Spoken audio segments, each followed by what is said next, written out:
My obsession for Mustangs started when I was about 7 years old.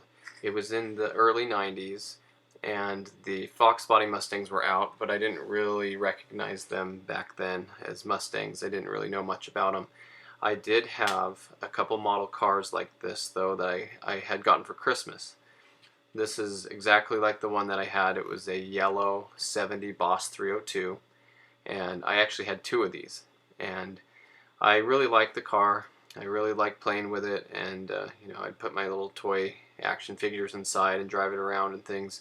And I remember it would be um, on my bedpost. I had this shelf, and at night it would sit on the shelf right above my pillow, and my alarm clock would illuminate the whole shelf.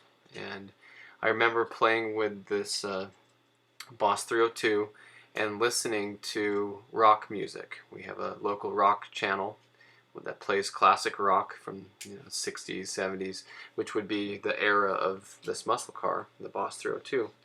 And I remember playing with the car, listening to the rock music, and with the glow of the alarm clock on the car at night when I should be in bed and the lights were off, it would light up the wheels, it would light up the side of the car. And I said to myself, I'm going to get a Mustang one day. I was determined. And at that age, I didn't know how easy it would be to get a Mustang. I didn't know whether, growing up and getting a job, how easy it would be to afford a car. I didn't know anything about finances at the time. But anyway, it was about that time that I really desired to have a Mustang of my own, and I really liked the 70 Boss 302. I liked it so much that I ended up getting this Boss 429 model, which is basically the same car as the 302 was. It was made by the same company and everything, the model car. And I had this Boss 429 in Calypso Coral, which looks orange, and I really loved this car. It was my dream car at that time. And like I said, this is in the early 90s, and I really liked the hood scoop. I liked the lettering on the side. I I liked the spoiler. I liked everything about the 70, and I had this as my favorite toy for several years, and I still have this model car. But anyway, I loved it so much that I decided that I really wanted to get one when I grew up.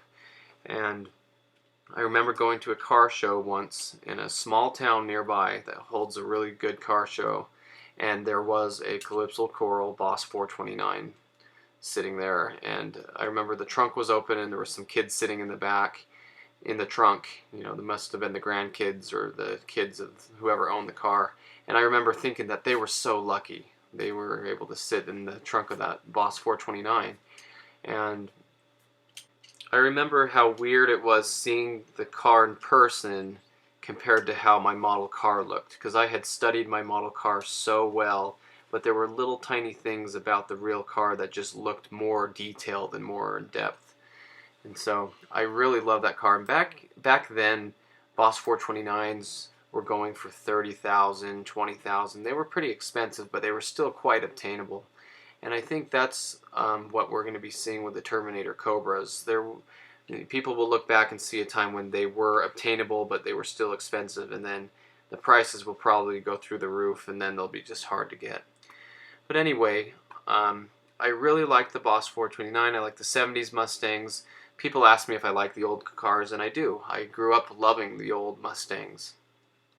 As I would go down to the bus stop and wait for the bus in the mornings, there was a 66 Mustang 289 coupe, just like this one, that was across the street. And it belonged to an older boy that I knew. He just lived down the street from me. We were in the same church group and everything.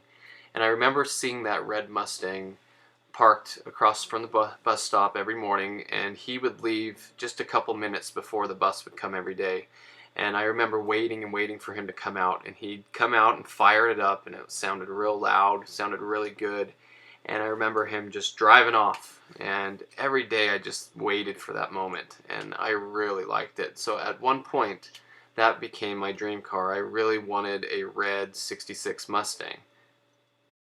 Then one day I saw this commercial for the new 1994 Ford Mustang, and it showed these shots of the side scoop of the old and then the side scoop of the new, and it would show, and then the tail light of the old Mustang, and then a shot of the tail light of the new Mustang, which is actually kind of funny because these are the horizontal lights for the 94, and 96 to 98 would have the vertical ones, which really looked a whole lot more like the originals.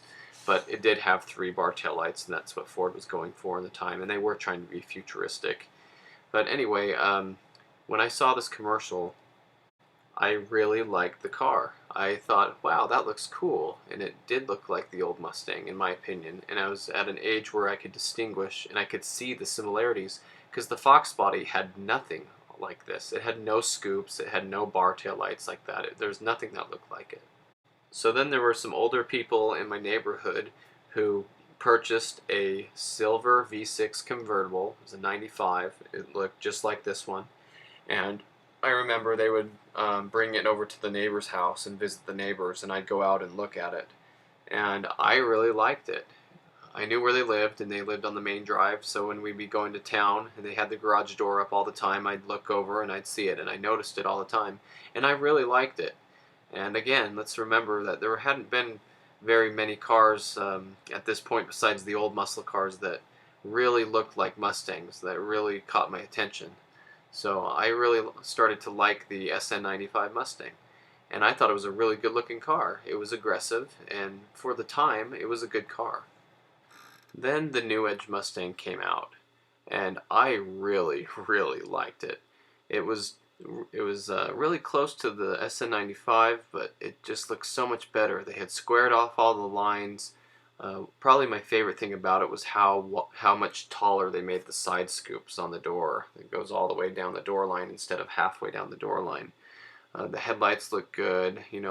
The SN95 headlights kind of point and they kind of curve down and stuff, and I didn't like them as much as the new Edge.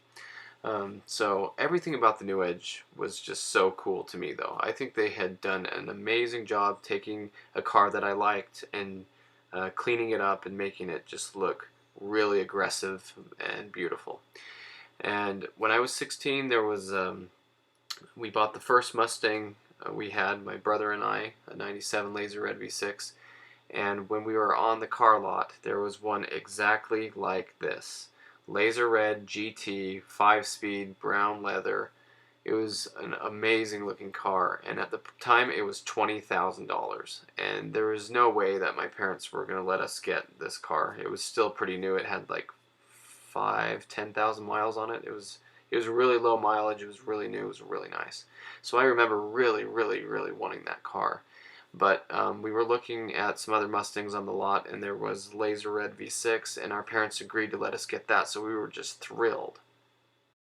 So Danny Johnson and I would share that Mustang, and then I would get my own. And so here's a picture of mine, but I'll have stories about these later.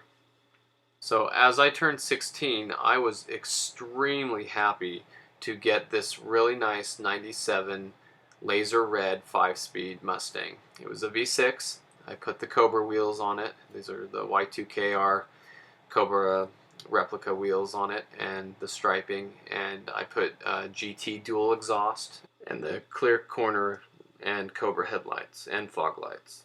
It was a really nice car to have. It was pretty new.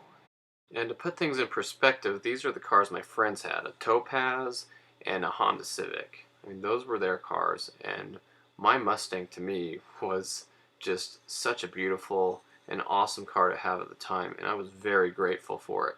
And at the time, these V6 Mustangs were going from 7 to 10 grand, for a good, nice one. And so it wasn't a cheap car at the time either. Like right now, I can't even believe you pick these things up for $800, $1,500. They're just, the prices of them are so low now. You can get such a nice, affordable car. But anyway, I was extremely happy for it. I loved the side stripes, the side scoops, everything about it. But there was no denying that the new Edge Mustang had my heart, and I really loved the look of it. And right before I got my V6 Mustang, I would ride my bike to the high school, and I remember riding with my friends, and we would go past the Ford dealership, and out front on one of the little circle pads where they would park some of the cars they'd highlight, was a V6 Mustang exactly like this. The really neat 5-spoke wheels. It was mineral gray. It had the beige colored side stripes, the K-code stripes. And I remember getting off my bike and walking around the car and looking at it and thinking, wow, this is really neat. It's a kind of a new, interesting color. I really liked it being a new Edge, of course. And I just liked the 5-spoke wheels. I loved the side scoops, the headlights, the tail lights especially. And so I remember looking at that car and just dreaming about owning one. And I believe that V6 at the time was 20,000. It was about 20 grand because it was brand new. And I remember looking it over with my friends and walking around it and just really wishing that I could have one of those. I guess one of the reasons the new Edge Mustangs mean so much to me is because they came out in a time right when I was getting into getting a driver's license and being able to drive, and you know, it was a car that I could really wish that I could own at the time. So I understand why people who are way into Fox bodies or SN95s, why they love their cars, because those were the cars that were out when they were in high school and when they were learning to drive. It's the cars that they saw their friends getting, and it's the cars that they saw at the car dealerships, just like me. And so I feel actually pretty happy that I was turning 16 right at the time that these new Edge Mustangs were coming out. And so I just fell in love with it. I loved everything about it. I really dreamed about owning one of these cars. Even the V6. I was really happy with the V6 that I had, and I would have loved to have a new Edge Mustang V6 at the time. So now this is where things got really interesting. There was a guy in my neighborhood. He was in our church group, one of the leaders, and he owned the Ford dealership. And I have a whole story about Bullet 974, which is in my playlist. You can look through and find it on the channel. But anyway, he had a green Bullet. And I remember seeing it for the first time and wondering why he, a man who had the original Eleanor from Gone in 60 Seconds and Ferraris and all sorts of amazing cars, why would he have a green Mustang with no spoiler? It looked like a V6 to me. But I could tell it had the cool bullet wheels and things like that. So I would talk to him about the car, and he even would give me rides home from scouts in the car. I would wait till we were done, and he'd be at the church at the same time. I would wait a couple hours for him to get done just so I could go for a ride, and he would take me home in the Bullet. And he was a very good driver. He taught racing school, so he was very aggressive with the car. He even put a Vortex supercharger on it. And so hitting the back roads and stuff with this car was an amazing experience, especially in the hands of somebody who knew how to use it. And I developed a deep love for this car. I had a lot of time where I was waiting for him to come out, and he would leave the car unlocked, and I could open the doors and look through it, look at the seats, smell the fresh new interior. It was a really, really cool time for me, and the Bullet meant a lot to me at the time, and that's why I ended up owning my own for about 10 years. The Bullet was a special car, and being a new Edge Mustang, it really lit the fire in me. This photo was used in our local newspaper on the front page to introduce the Bullet for some reason, and I cut it out and I have it saved. But I remember looking at this picture a lot in great detail, and so this was a car that meant a lot to me. And I would go to the Ford dealership and look at 4 Bullets that were sitting on the lot. There were 2 black ones and 2 dark Highland green ones sitting for sale, and they sat for a long time. They got rained on, nobody was buying them, and I really wanted one so bad. And let's remember too that this was a time where Craigslist was pretty new, eBay was relatively new as well, and you just didn't find cars like this for sale. There was no Facebook classifieds. There was just a really hard time finding used cars like this. If you found one, it was sitting on a used car lot somewhere else. So you'd have to run through the car lots and call and try to find them. And so I thought that I would have a hard time ever finding one of these cars again. I just didn't know where I'd ever see one. And so I asked the guy if he would hold on to his and sell it to me later, but he ended up selling it, and and moving on, and that really hurt my feelings. I really wanted to buy the car. But anyway, um, I would go to the Ford dealership with Danny, and we would look at the Mustangs all the time. I remember seeing the brochure for the Bullet here with the True Blue in the middle. I liked it, and it's funny because I ended up buying one of those. And we were at that Ford dealership and in the showroom, and we looked over and saw this bright red Mach 1. And I had never seen a Mach 1 before, and I actually didn't know that the Mach 1 name existed in 69 and 70, 71, 72, 73. So I read Mach 1 on the back, and I thought, that's kind of interesting that they name a car Mach 1. You know, that's weird. And I looked it over, and being familiar with the Bullet, I thought, oh, is this kind of like a newer Bullet? And I looked at the wheels and the brakes, and it had the big Brembo brakes on there, but they weren't red like the Bullet. They didn't have the laser etched pony. But I remember thinking how cool that hood was. It came up like the normal one on any GT or V6, then it came up again, and then it had the shaker even on top of that.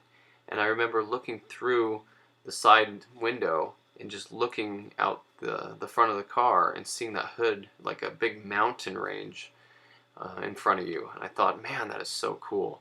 I really liked the heritage wheels, everything about the appearance, the side scoops and stuff. And then looking at the engine bay and seeing that massive 4-valve in there with the huge heads, and being brand new with those brass colored bolts on them and everything. It was just such a beautiful car, and the engine looks so good. I probably didn't know at the time the difference between the 2-valve and the 4-valve. I just remember seeing how big that engine was. I probably didn't know the Bullet didn't have that. But then moving into the inside of the car, the smell was so nice. Opening the door and turning on the headlights and hearing the chime that the car puts off when the headlights are on, it was different than the 97. The SN95s had a different tone. It was similar, but it was different enough that I noticed it. And watching the theft light blink, and for the PAT system, you know, just seeing all of this and being brand new was a really fun experience. And this leads into the discussion of why I like the new Edge Mustangs, because they're my generation. They're the cars that I grew up with, and think about it, you got brand new leather, you got airbags, power steering, power windows, power door locks, Mach sound system. There's just so much that you get with the newer car that the older Mustangs didn't have, and the older ones were carbureted, harder to drive and start, all of that stuff. So for my age, this was a really good car to have. And let's remember that the old Mustang's performance numbers weren't that great. They were 13, 14-second cars in the quarter mile, just like the Mach 1s and the Cobras. Even some of the GTs are in the 14-second range, very close to what the old muscle cars would run. You know, the new Edge Mustangs, aside from the Terminator, they don't keep up as well as what the new Coyotes and Shelbys are putting out as far as horsepower numbers, quarter mile times, and stuff like that. But let's remember that the old Mustangs, like the Boss 429, for example, it's not a powerhouse either. It doesn't put down great numbers, but yet it is still something that people love and desire. And I think that's what the new Edge Mustangs are going to be about. They don't have to be the fastest cars to still be looked at as some of the best Mustangs ever made. And something to make a note of too is that this is when the internet was being readily available to teenagers like me. We had the internet in our school now.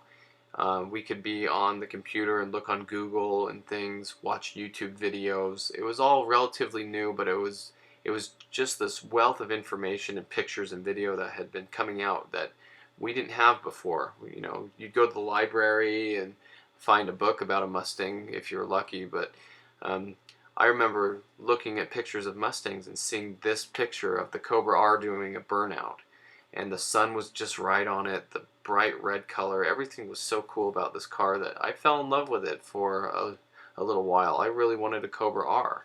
I thought, yeah, that'd be kind of cool, you know. And so the New Edge Mustangs were also right out at a time where videos were coming out on them. You can see other people who owned them. That's why the Terminator is such an amazing car. It became well known in videos, street racing videos, burnout videos. The the power of that car was so well captured on the internet at the time that it's what people were starting to see. It was the new stuff that was out. And I really think that's one of the reasons why the Terminator has such a following, especially with people my age, is because that's what they were seeing on YouTube. That's what was new. It's what was being raced. It was out, and it was really making an impact on people. And speaking of Terminator, there was a torch red one like this in my neighborhood, and it came out next. So you had the Bullet, the Mach 1, and the Terminator, and to me, it just kept getting better. Every time that, every year that would go by, Ford would make something even cooler with the new Edge Mustang. And I remember seeing the Terminator for the first time where somebody who lived nearby had a red one just like mine, like the one I ended up buying. And I drooled over that car, and I watched YouTube videos, and to hear the supercharger for the first time from the inside, to be honest, I didn't like it. I really liked the sound of the V8, and it was muffled by this whining noise of a supercharger. But as time would go on, you would realize that the sound of that supercharger was a sound of power. And so I grew to love that noise, and everybody loves that sound. I mean, now it's so well known. You hear that whine, and it's addicting to hear that and know what it means. So, as the new Edges were at their prime, I was really excited to see what was going to come out next, and I was in love with these cars, and I dreamed of owning them. And it wouldn't be until a few years later that I would get my blue Mach 1 as my first new Edge. But then Ford went ahead and changed the body to the S197. And when this new body style came out, I thought it looked okay, but I thought when they go retro, that's kind of a step backwards. You're going to the past, and then what are you going to do after that? I don't know. I wasn't in love with it. It didn't do it for me like the new Edge did. And of course, it was a cool car with a decent platform and a nice 3-valve, 300 horsepower engine. It was a good car, but I remember having a picture like this and looking at it. I had the Mustang calendar, and it was hanging up, and I said to my friend, "What do you think of the new Mustang?" And he said, "Doesn't it just look like it's sad? Doesn't it just look like it's gonna cry?" I said, "Yeah, it does kind of look kind of depressed. It doesn't look like an aggressive car like the Cobra did. It wasn't as appealing to me, even though it was cool. I'm not saying anything bad about the car. I do like these cars, but I just didn't ever dream of owning one. And I even remember going into the dealership and seeing the first one there, and seeing a green Bullet parked outside with "for sale" written on the back window, and the guy was really excited. He wanted to go buy the new Mustang, and to me, I think that was a mistake to get rid of a really cool, iconic car just because the new GT was the new thing. And so the S197 was a decent car, but to me, the mirrors looked like they were off the F-150. When you're sitting inside of it, the door handles, everything just looks like a big boxy truck to me. So I just didn't fall in love with it like I did with the new Edge. I really didn't like it. And as far as the next set of Mustangs go, I liked the Coyote and thought it was an awesome car, but the front looked like a pig snout. It looked like Pumbaa. But they were very quite capable cars, and the Coyote has proven itself to be an amazing engine. I really like seeing that Ford had made a new 4-valve engine, higher displacement, just an amazing engine as it was. It's not as strong as the Terminator. I mean, it can handle 600 horse for a while, but it's just not something that I really want to be putting a whole lot of power through and supercharging and feeling like it would be reliable. And I know they have put up with it, so I'm not going to argue that, but they're just so expensive. That's a whole other thing too. The new Coyotes are $45,000, or you may be able to get one on clearance for the high 30s or so, but the new Edge Mustangs do so well, and for the price, it's hard to argue against it. They've also had a lot of engine tick problems. Some of them, the cylinder walls aren't exactly round, and you're having problems with the engines having scarring on the cylinder walls. Now, would I like to put a Coyote in a new Edge? One day, I would really like to do that sometime. But then getting into the 2015 Mustang, I really didn't like it. I think it looked like Sid the Sloth.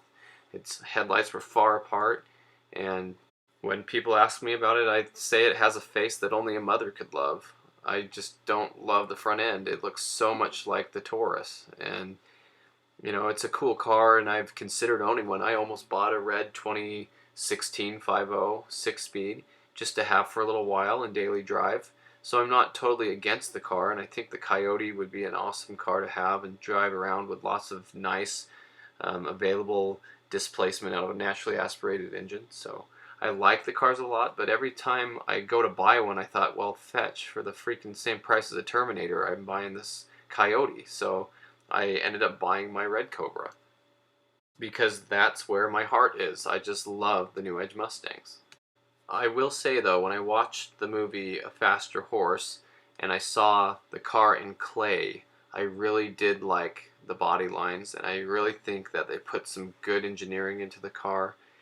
Seeing it in clay is kind of like seeing it in a pencil drawing. You can see all the lines really well without the color of the car hiding anything. So I do like the S550. I think it's a good looking car, and maybe when the prices come down it'll be something that I'll consider later, but for the amount of money you're paying for it, it's just not there for me. And the Terminator Cobras are just the ultimate car in my opinion.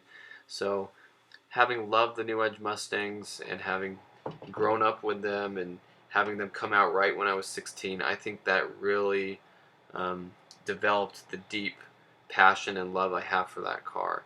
And so the new Edge Mustangs, as I have owned several, I've owned over 10 of them now, and I've really enjoyed everything about them, having the Bullet, the Mach 1, the Cobra, the GTs. I've had a little bit of everything, and I've taken thousands of pictures of mine. They're all over my Instagram. I follow people with them, and so I'm just so into them, and that's such a huge part of my life that it has become my favorite car. And when I see them going in at Barrett-Jackson like they are now, Terminators, Mach 1s, and Bullets are now showing up at Barrett-Jackson, I'm realizing that I don't think I'll be looking into buying classic Mustangs. I'll be looking into keeping my new Edge Mustangs and really loving them as they get older and become the modern day classics. So these are the reasons I love the new Edge Mustang. It's a big part of me. I love everything about the styling. I love how they drive. I think the seating position is great. I love how you sit in them and how the steering wheel is. Everything's just perfect. It's a smaller car than the S197 and S550. I feel like you can swing them around easier, you can control them, you can have a lot of fun. Now the new Mustangs of course are on a better platform and they do handle better and all that, so I'm not taking anything away from them, but just for having a car that I love to daily drive and my other Cobras and things that I take out on the weekends, I don't think it can get much better than the new Edge Mustang. So thanks for watching, and leave in the comments what you think about the new Edge Mustangs. Tell me what your favorite Mustang is and why, and continue watching these series I put out. I'll put playlists up here so you can watch them, and subscribe to the channel.